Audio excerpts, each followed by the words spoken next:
Hi hello guys, welcome to trending India's kitchen. ఈ రోజు recipe cabbage పచ్చడి చూసేద్దాం రండి. క్యాబేజీ కట్ చేసి క్లీన్ చేసి పెట్టుకున్నాము. రైస్కి తగ్గట్టు మీరు చిల్లీస్ తీసుకొని మేమైతే 8 తీసుకున్నాము. 2 స్పూన్స్ నువ్వులు, అంత సాల్ట్. బాండి అయితే స్టవ్ మీద పెట్టుకొని ఆయిల్ అయితే యాడ్ చేసుకోవాలి. తోటి 2 టేబుల్ స్పూన్ పెట్టుకొని దోరగా మగ్గించుకోవాలి. పోయినాక చిన్నిపాయలు అయితే యాడ్ చేసుకోవాలి. అండ్ జీలకర్ర, టేబుల్ స్పూన్ జీలకర్ర చేసుకోవాలి. కట్టేసి చల్లార్చుకోవాలి. మనం పోపు పెట్టుకున్నాము, యాడ్ చేసుకోవాలి.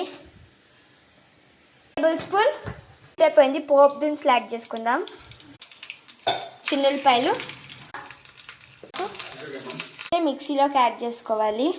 పచ్చిమిర్చిని ఈ విధంగా మిక్సీ పట్టుకోవాలి. మిక్సీలోకి యాడ్ చేసుకుని కచ్చాపచ్చగా మిక్సీ పట్టుకున్నాము. పచ్చడి పోపులో యాడ్ చేసుకోవాలి. ఫైనల్గా